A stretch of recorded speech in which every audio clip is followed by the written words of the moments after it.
الله الرحمن الرحيم قال رسول الله صلى الله عليه وسلم كل مولود يولد على الفطرة فأبواه يهودانه أو ينصرانه أو يمجسانه أو كما قال صلى الله عليه وسلم.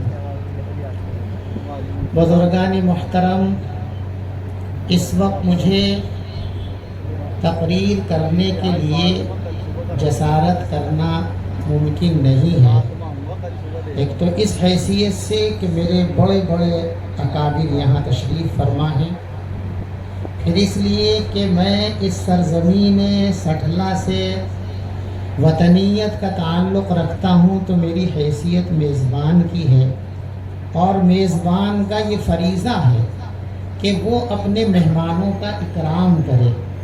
اس کا تقاضا یہ ہے کہ میں اپنے ان مہمانوں کی باتیں سنوں، ان سے رہنمائی حاصل کروں، ان کے تجربات سے کچھ حاصل کرنے کے بعد اپنا قدم آگے بڑھانے کی سعادت حاصل کروں۔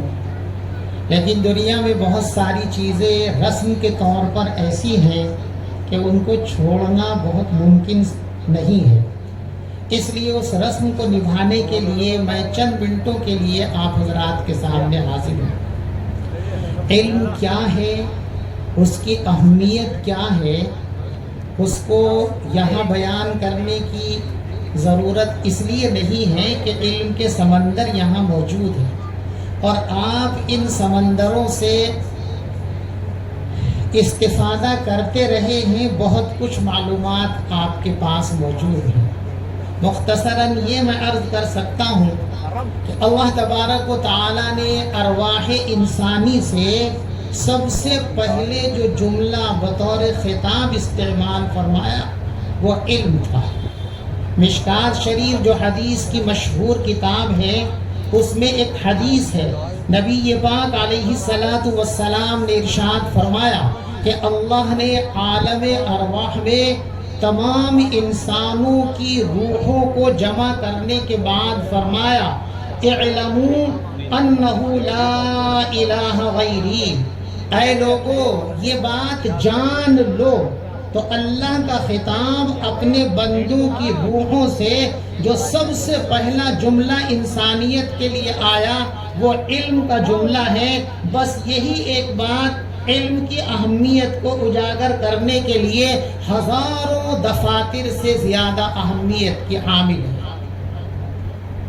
آج کے حالات آپ کے سامنے ہیں، آج ہم ایک احتجاجی قوم کی صورت اختیار کر چکے ہیں۔ ہمارا کام اب یہ ہو گیا ہے کہ جب بھی دنیا میں کوئی ناپسندیدہ واقعہ پیش آتا ہے اس کے بعد اپنے گھروں میں بیٹھ جاتے ہیں۔ یاد رکھیے امت مسلمہ کی یہ حیثیت اس کی موت کے مترادف ہے۔ آپ کو اللہ نے دنیا میں بھیجا تھا انسانیت کو کچھ دینے کے لیے۔ آپ قرآن میں پڑھتے ہیں لیکن سوچتے نہیں ہیں۔ اللہ نے فرمایا کنتم خیر امت اخرجت للناس، تم دنیا کی سب سے بہترین امت ہو۔ کیوں ہو؟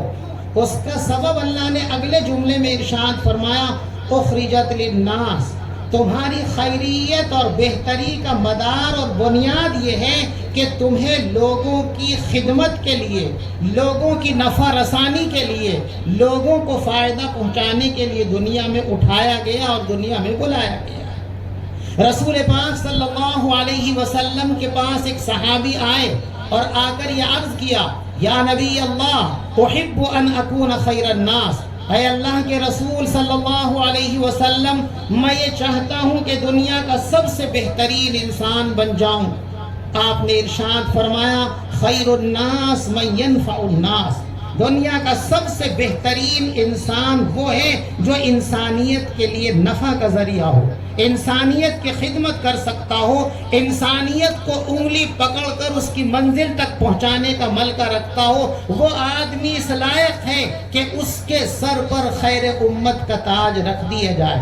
اور اگر کسی شخص کے اندر، کسی ملت کے اندر، کسی یونٹی کے اندر انسانیت کی خدمت، اس کی فلاح اور اس کی نفع رسانی کا کوئی جوہر اور کوئی نظام اور پروگرام نہیں ہے، تو وہ انسانوں کی شکل میں، معاف کیجئے گا، حیوانوں کی ایک بھیڑ اگر اسے کہا جائے تو یہ ظلم و زیادتی نہیں ہوگی بلکہ حقیقت کی ترجمانی ہوگی، گرچہ ناگوار گزرے لیکن حقیقت کی ترجمانی یہی ہے۔ آج ہمیں شکوہ ہے کہ ہماری اولادیں کہاں جا رہی ہیں، ہماری بیٹیاں ارتداد کی آندھی میں اڑی جا رہی ہیں، ہماری نسل نو کے عقیدوں کو تباہ کر دیا گیا ہے۔ یاد رکھیے، اس جرم کے اصل مجرم آپ اور ہم ہیں۔ وہ مرتد ہونے والے بچے مجرم نہیں ہیں، وہ مرتد ہونے والی بیٹیاں مجرم نہیں ہیں۔ قسم کھا کر کے یہ بات کہی جا سکتی ہے کہ مجرم آپ ہیں اور مجرم ہم ہیں۔ ہم نے ان کی صلاحیتوں کو برباد کیا، ہم نے ان کو قتل کیا ہے روحانی اعتبار سے، ان کو دین کے عقیدوں سے محروم کر کے، ان کو اسلامی تہذیب سے محروم کر کے۔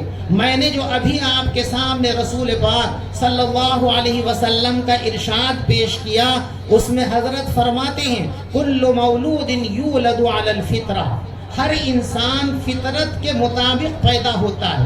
فطرت کا ترجمہ یہ کیا جاتا ہے کہ دین اسلام کو قبول کرنے کی صلاحیت لے کر کے پیدا ہوتا ہے۔ میں اس میں ذرا سی علماء کی اجازت سے مفہوم میں نہیں، لفظوں میں ترمیم کرنا چاہتا ہوں۔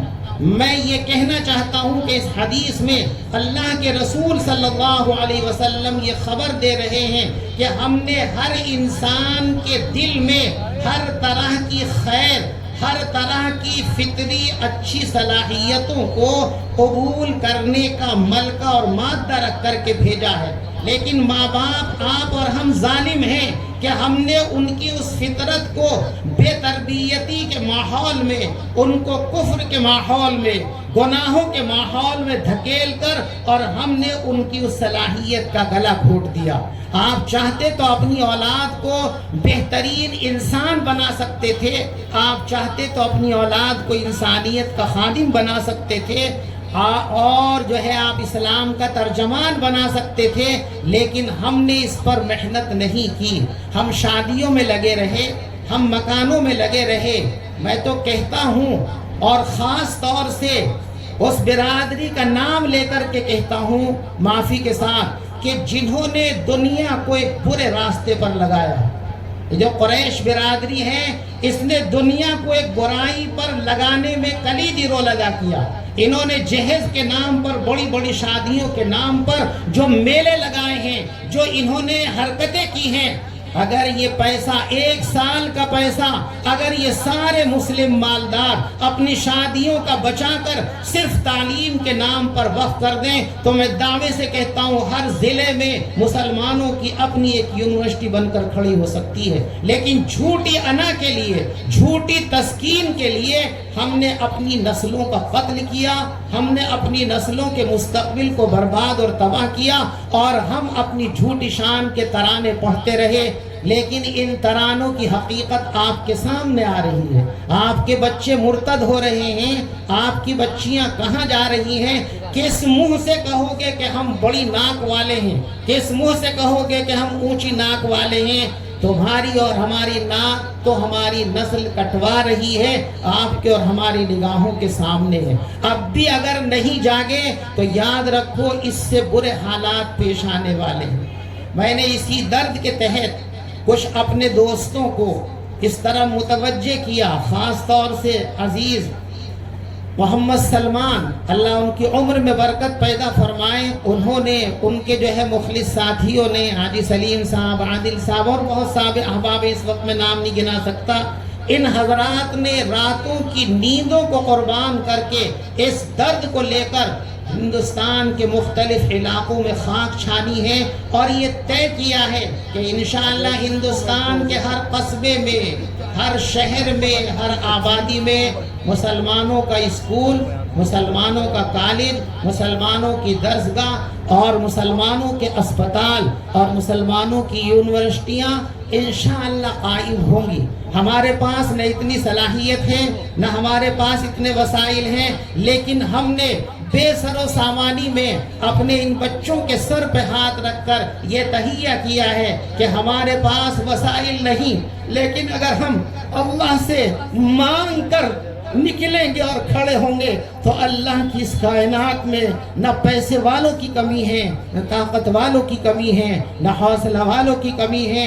اگر یہ حضرات اللہ ان کے قدموں کو مضبوطی عطا فرمائے، یہ چلتے رہے، بڑھتے رہے اور آپ ان کا حوصلہ بڑھاتے رہے۔ آپ سے نہ پیسے کا سوال ہے، نہ جائیداد کا سوال ہے، آپ سے صرف سوال یہ ہے کہ آپ ان بچوں کے حوصلوں کو بڑھائیے، ان کے قدموں کو مضبوط کیجئے۔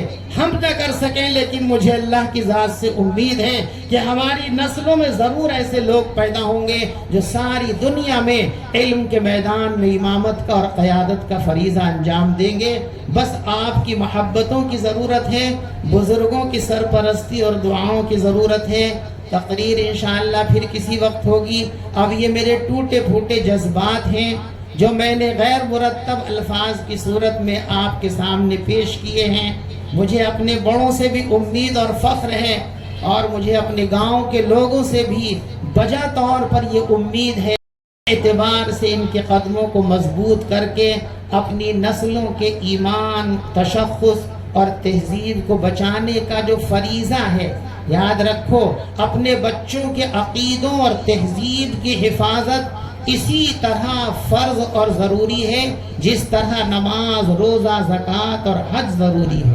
اور میں بہت ہی ذمہ داری کے ساتھ یہ بات کہتا ہوں، کچھ لوگوں کے ذہنوں میں ایک بات ہے کہ مدرسہ اور اسکول، میں پوری ذمہ داری سے کہہ رہا ہوں الحمدللہ کہ آج کے دور میں مدرسے بنانے اور چلانے میں جتنا ثواب ہے، آج کے دور میں عصری علوم کے ادارے قائم کرنے میں اگر اس سے زیادہ نہیں تو اس سے کم ثواب بھی نہیں ہے۔ مدارس کے قیام کا بنیادی منشا ہے لوگوں کے عقیدوں کا تحفظ کرنا، اسلام کا تحفظ کرنا۔ آج عقیدوں اور ہمارے تشخص پر جو شب خون مارا جا رہا ہے وہ عصری تعلیم گاہوں کے ذریعے مارا جا رہا ہے، اور ایک تحریک کی شکل میں، اتفاقی حادثات نہیں ہے، منظم منصوبہ بند طریقوں سے ہماری نسلوں سے عصری تعلیم گاہوں کے اندر ان کا ایمان، ان کا عقیدہ، ان کا تشخص اور ان کی حمیت، ان کی عصمت سب کچھ نوچ لینے کا پورا پروگرام ہے۔ اس پروگرام کو ناکام کرنے کے لیے، اپنی نسلوں کو مسلمان رکھنے کے لیے آج مدرسوں کی طرح عصری تعلیم گاہوں کا قیام بھی مسلمانوں پر فرض ہے، فرض ہے، فرض ہے۔ اور میں کہتا ہوں کہ جو لوگ اس فرض کی مخالفت کریں گے، اس فرض میں کوتاہی کریں گے، نماز چھوڑنے پر جیسے پٹنا ہے، قیامت کے دن اس کی بھی باز پر بہت سخت طریقے سے ہوگی۔ اللہ ہم سب کی حفاظت فرمائے اور ہمیں ان چیزوں کو سمجھنے کی توفیق عطا فرمائے۔ آمین۔ وآخر دعوانا ان الحمد للہ رب العالمین۔